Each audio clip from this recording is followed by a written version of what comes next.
What's the story, Morning Glory? What is the word, Hummingbird? Thank you so much for clicking on my channel and for joining me for this review of Married at First Sight, Season 15, Episode 13. So let's get into Kristen and Mitch, the couple of the hour. So Kristen and Mitch, their whole issue in this particular episode was it seems like Mitch has reverted back to his old ways. Just when we thought that Mitch had progressed, that he had evolved, we found out that there has been little to no changes in Mitch. So him and Kristen meet with Dr. Pepper and they talked about this whole environmentalism thing. So Kristen wants to find a balance because she wants to be able to live a normal life, but still have enough respect for Mitch's way of life. So she needs some type of a balance because she can't be as extreme as he is. And she understands that she can't go on the way that she's been living, but there has to be some type of a balance. So they talk about the whole flipping houses thing. Kristen tells Dr. Pepper that when she had brought this idea up to Mitch, he really wasn't too keen about it. He brought up all the issues that house flipping brings in his mind, the issues of gentrification, all the political, socioeconomic issues with house flipping. And so but then he ends up saying that, but I don't have a problem with her doing that because I know that that's her dream. That's a way for her to make money, to earn an income. And I really, I'm okay with that. I really am cool with that. He says, I understand that the issues that I see with house flipping, it's a much bigger issue than Kristen. And it's something that, it's on a much larger scale. And I can't expect the individual to make these changes overnight, or I can't put all the blame on the individual when the issue is just so much bigger. So he acts like he's okay with her doing the house flipping. So Kristen thinks that, the meeting went well. And I was thinking, okay, this was a pretty positive, counseling session with Dr. Pepper. But then later on, they have a group outing. And at this group outing, all the couples talk about, how are their marriages doing thus far.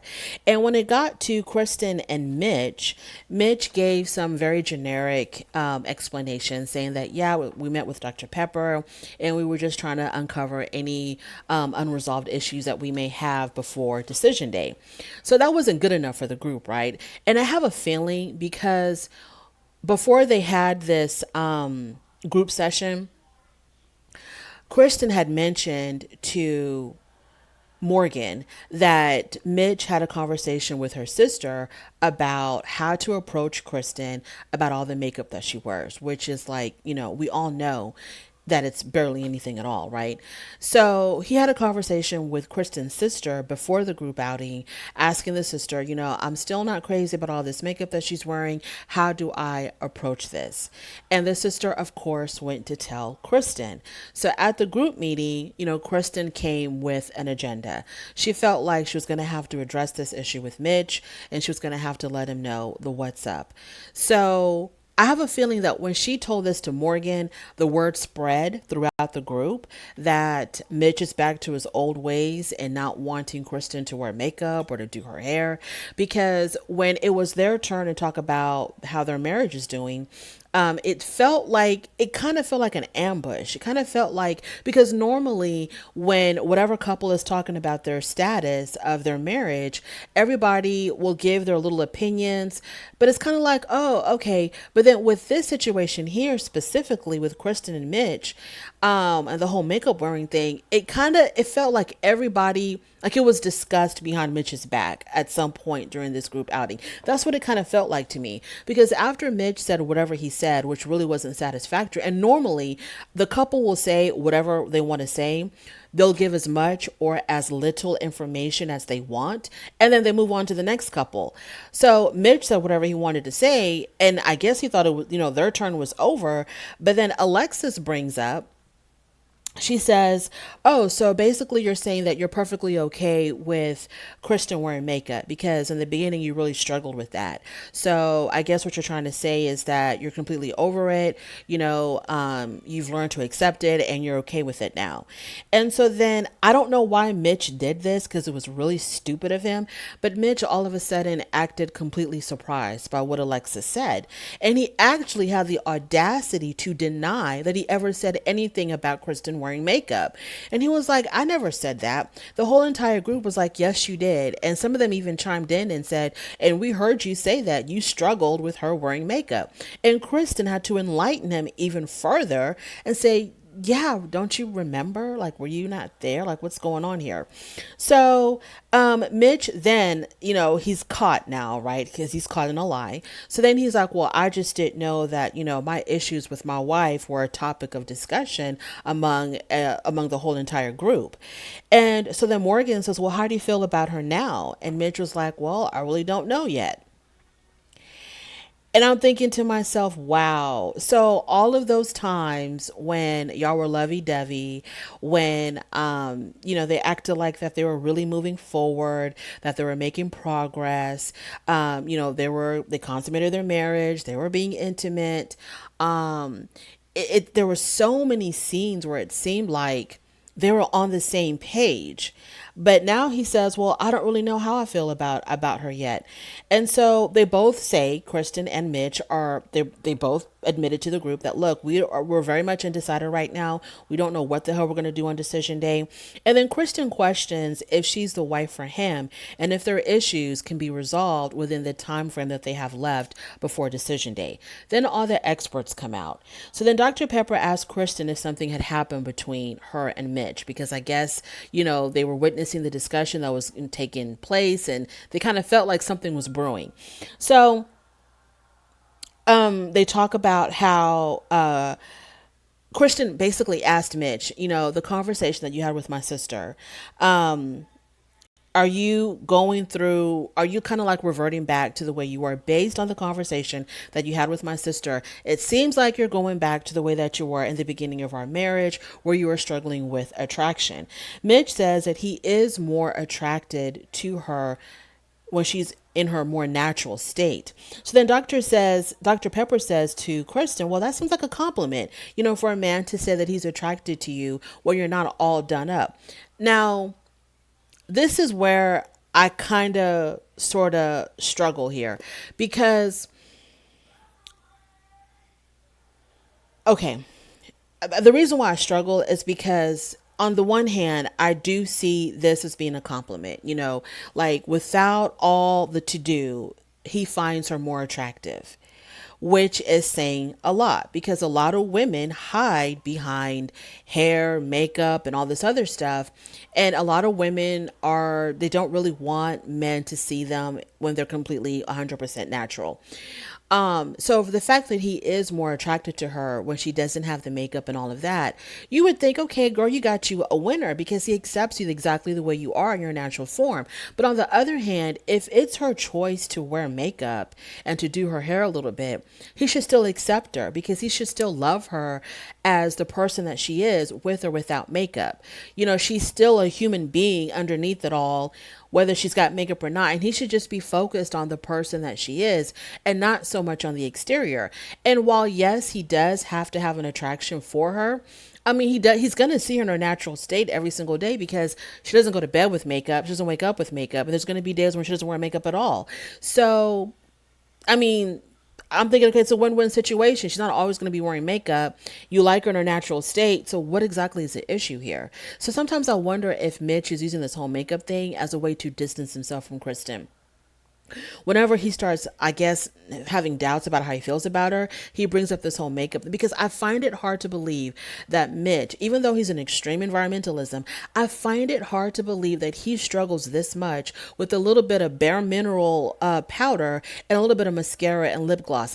I find that hard to believe because has he not seen TikTok or Instagram where people are putting on like layers upon layers upon layers of makeup, and even the freaking eyelashes are layered, and the lips are pumped, the cheekbones are pumped, there's injections and all over. Like, has he not seen the way a lot of women are doing to themselves? I mean, y'all, look.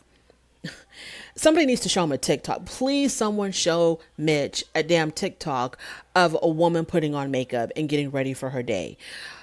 It will blow his mind. And Kristen will look so natural with her bare mineral powder and her little bit of lip gloss. She will look so natural.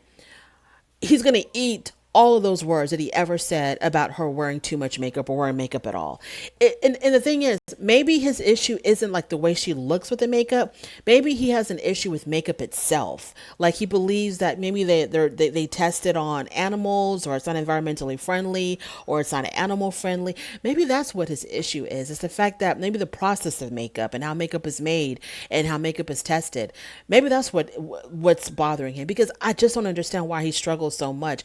Christian with and without makeup is like the same exact face. It's the same exact face.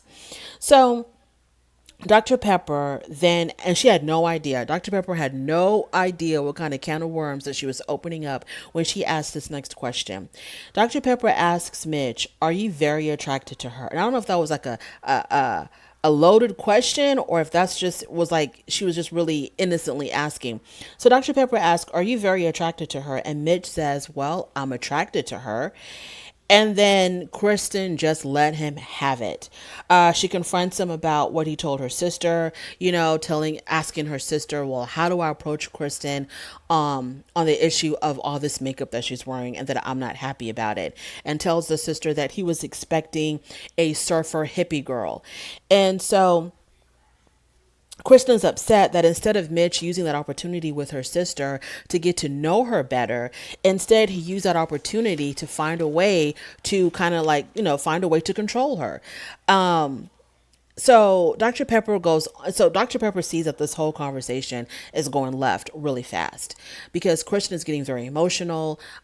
Mitch is beginning to shut down and get defensive. So then Dr. Pepper, she goes on to say some positive, sunshiny, psychobabble. We'll talk about it. Y'all talk about it later. Everything's going to work itself out. Don't worry, blah, blah, blah. And Christian's like, you know what? I'm sorry, Dr. Pepper. I don't mean to interrupt you, but I got to say what I got to say.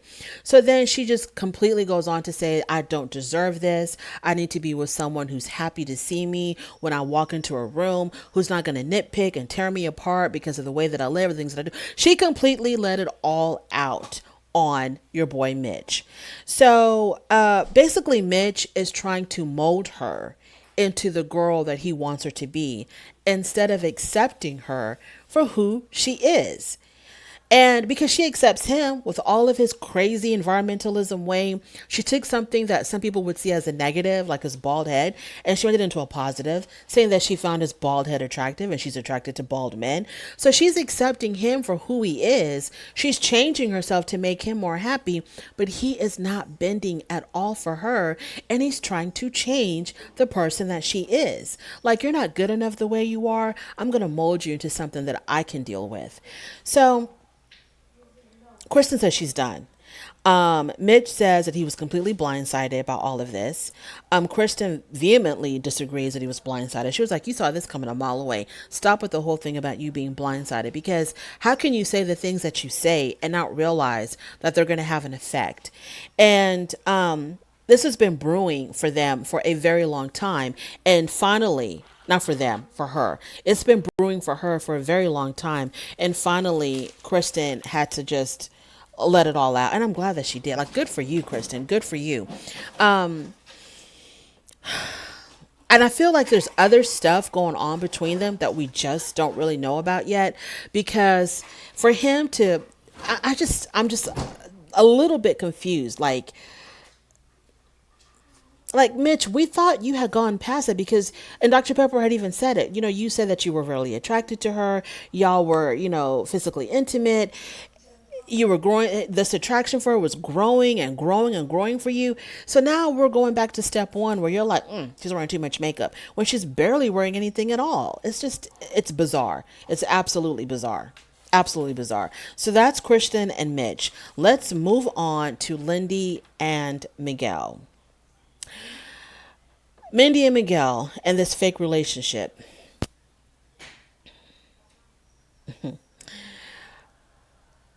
I wonder if Miguel is like afraid of Lindy. Like, I'm not understanding here at all. Anyways, let me just go to the part that I thought was interesting. They meet with Pastor Cal, and Miguel's whole thing with with Lindy is that he doesn't like her temper. It seems like she's got some temper issues.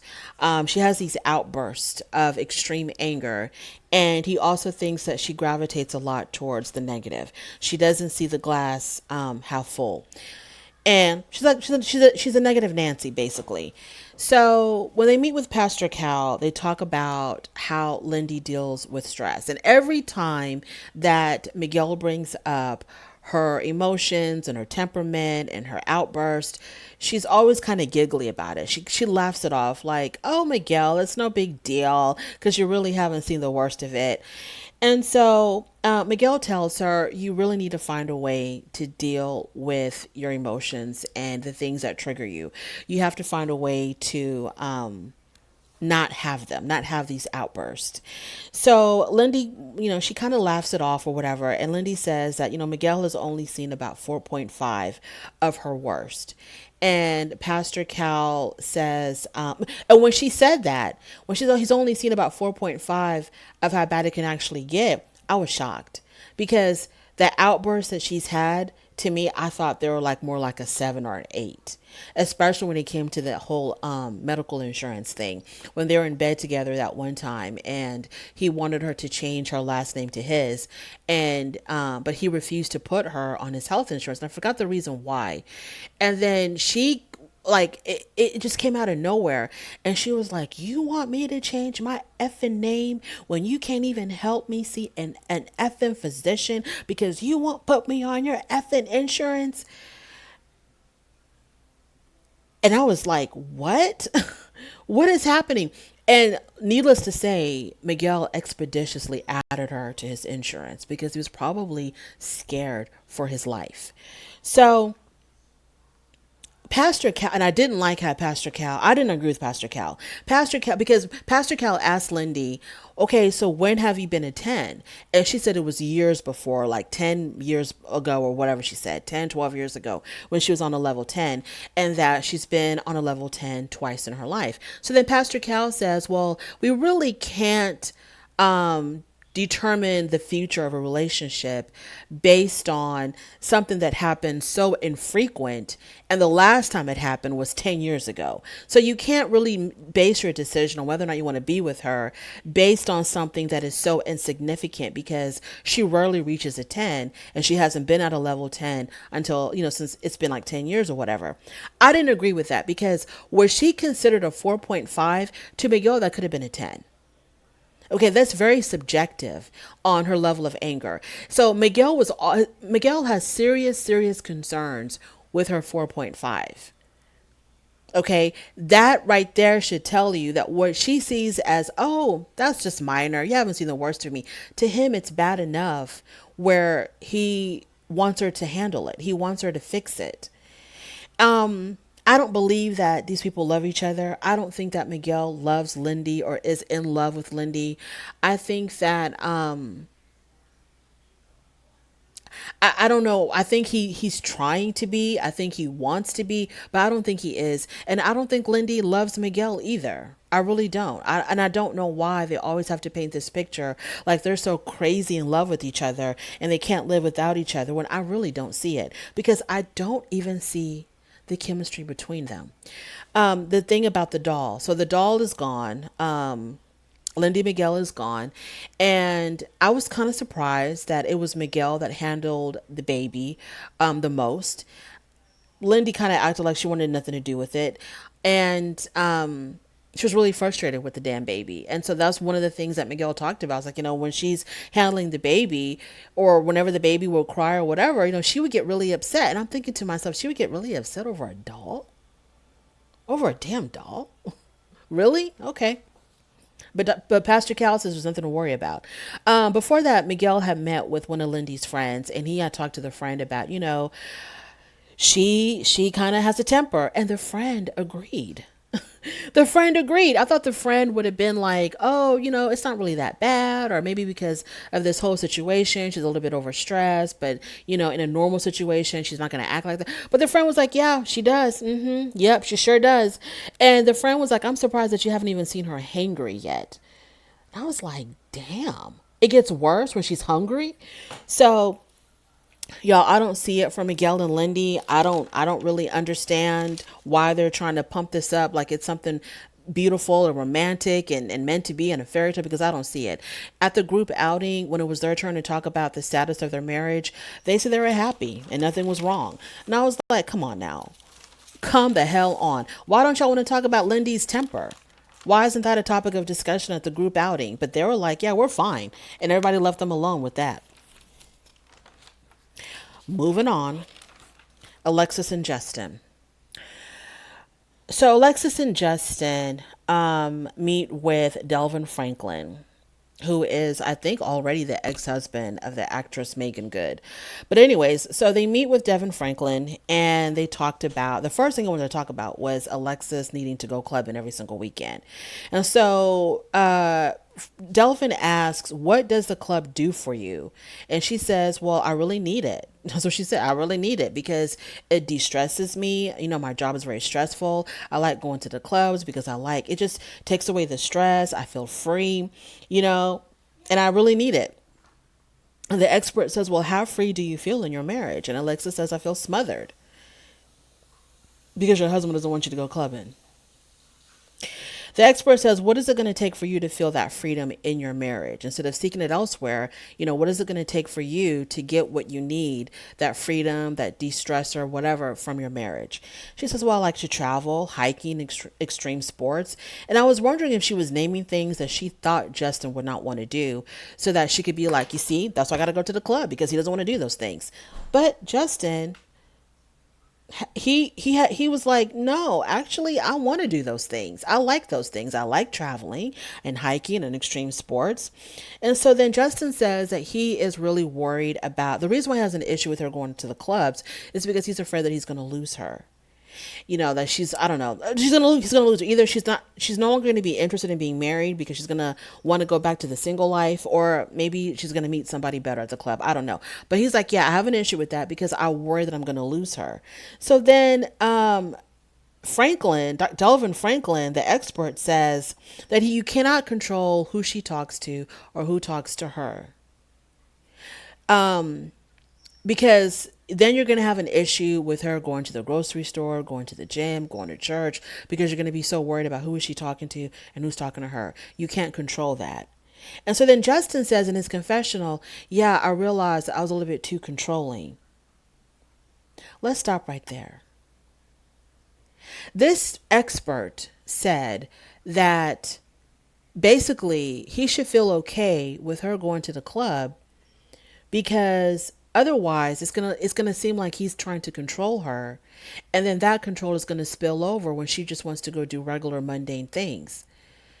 But you can't compare church, gym, grocery store to the club, because most of the time, and I'm not saying everybody, and I'm not saying all the time, but more often than not, people go to the clubs to pick someone up or to get picked up. It's where singles gather. And I don't want to, I'm not even going to, y'all miss me with the whole, oh, sometimes you just want to go and have a good time with your girls and you don't really want to be picked up by nobody and you're not really looking at other men. You just want to go and dance, have a good time with your girls. Da, da, da. But if you are a happily married woman, you really are not going to want to frequent the type of places where a bunch of unmarried people hang out to primarily pick up one another. So when the expert was like, yeah, you know, it is controlling. Is it because you don't want your wife to go clubbing every single weekend? That's considered controlling. But if he wanted to do that, I'm pretty sure it'd be a problem. And I'm pretty sure the expert would say, man, you can't do it. You're a married man. You're a married man. You can't be going out every weekend to the clubs. You're a married man. But then she wants to do it, and all of a sudden it's like, yeah, go ahead and let her do it. Otherwise, you're controlling her. And then Justin fell for that. Then they talked about the intimacy issue. Y'all, they said that, okay, Alexa says that, yeah, I'm ready, I'm down, I'm willing, but I just need him to be more dominant. And then Justin said, well, I would be more dominant if I felt like, she was going to reciprocate, like she was going to respond, like she wants me to be intimate with her. That's what I gathered. I could be wrong, but that's what I gathered. I gather like Justin tries, because he told the guys, I think it was last week or something, he told the guys that he tries really hard to be intimate with her, but she doesn't reciprocate. So when Alexa said, I need somebody to be more dominant, you know what that told me? That told me that when he approaches her for that and she rejects him, he just goes away. And she's going to twist that and make it seem like he doesn't try hard enough, because he's respecting your boundaries. You're upset about that. That's my opinion. That I feel like, he tries, she rejects, and then he leaves it alone. And now she's like, oh, he just needs to be more dominant. He needs to try harder. So basically, like when I reject him, when I don't respond like I want to do that, he needs to keep on trying. But then he's going to feel uncomfortable, like he's doing something or he's pressuring you to do something that you don't want to do. That's what I think is happening. Of course, they don't give enough details. Justin didn't talk enough about it. He was just like, yeah, I try, but she really doesn't reciprocate. And she was like, I need something more dominant. So you want him to keep on after you say no, or after you turn your back on him, or after you act like you don't really want to, you don't want to be bothered. You want him to keep on forcing himself. I'm like, what the hell is going on? So Justin says that he is a dominant person, but that he doesn't really feel that energy from her when he tries. Because last week, when they were in the kitchen and the producer had to come and intervene and bring him into the kitchen and sit down at the table and talk about their problem, he was like, we're not even intimate. And she says to him, so that's the problem? That's why you're acting like this? Because I'm not giving you any? She says, because I'm not giving you any. She did say, oh, because you're not trying hard enough to get it from me? She says, because I'm not giving you any. But then here she wants to make it look like, well, the problem is him. He's the problem because he just doesn't try hard enough. Translation to me, even after I reject him, he doesn't try. He just gives up after I've rejected him. Moving on to Stasha and Nate. They meet with Pastor Cal. Stasha talks about her love for Nate, and it's revealed that Nate has not reciprocated with an I love you. So I thought he did say he loved her, because right before they got intimate and they had that picnic, I thought that he had expressed his love for her. So I don't remember. I could have sworn that man had said that he loved her, that he had love for her, that he was falling for her. I could have sworn he said something that alluded to him having some type of a love-like feeling for her.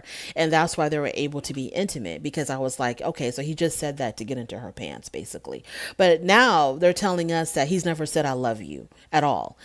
He loves things about her, but he's never actually said I love you. And so the expert Pastor Cal says, well, what's stopping you from saying that?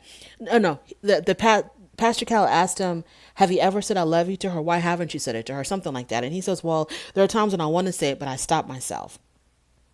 And he says he stops himself from saying it because he doesn't want to get hurt, and he doesn't want the risk of, of her leaving or cheating on him or whatever.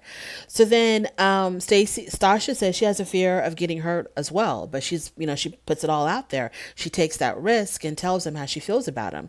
And then it's revealed that Stasha in the past, like 10 years before, she had cheated on whoever she was dating.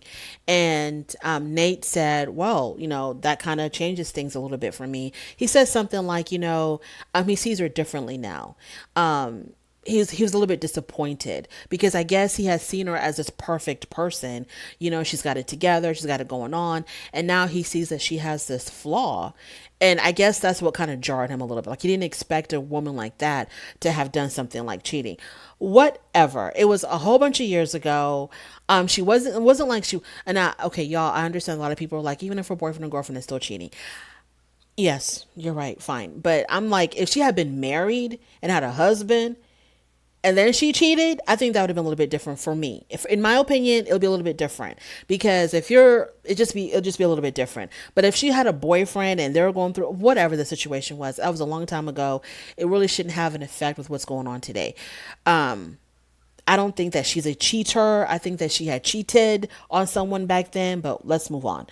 So Nate meets up with, I don't care about that. Stasha meets up with Nate's people, and she wants to know, like, why can't he just say he loves me? And they tell her, well, he's never said I love you to anybody other than close family. So yeah, it's going to take a lot for him to say that. And he's not saying it now because he wants to be absolutely 100% sure that this is it. So that's why he's been hesitating as of yet. Morgan and Ben spared us. Thank you so much, Morgan and Ben, for saving us. They ended their marriage. They were not going to wait until decision day. They were not going to, thank you, God, build up all of this fake anticipation, this fake build up. Are they going to stay together? Are they not? They were just like, we're out of here. We are done. Thank you so much for the hospitality, but we got to go and this ain't going to work. So I do appreciate Morgan and Ben for sparing us, just a whole bunch of nothingness that's going to lead up to more nothingness on decision day. So they met with Dr. Pepper. Morgan says that, the trust is broken. They can never be back to where it was. It's over. It's done with. It's a wrap. And so, yeah, they're going to go their separate ways. And Morgan made sure to show us her nursing degree. Girl, show that to Ben, not us. We didn't have any doubts. Okay. It was him that had the doubts. Go show that to him. So yeah, they're going to get a divorce. And Ben says he feels like a failure. Again, he says, I didn't live up to my parents' expectations as far as like being a doctor, lawyer, engineer, whatever. And now I have a divorce, under my belt. So I failed again. And so he's really worried about how his parents perceive him. And he feels like, he'll never make his parents happy, but he's in counseling, so he'll be fine. The group outing, there's not much to say other than, let's talk about Alexis and Justin.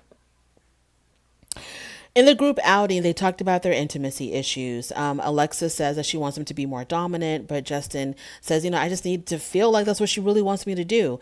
And Justin says he's not sure about decision day. Then a whole bunch of mumbo jumbo about I don't know what.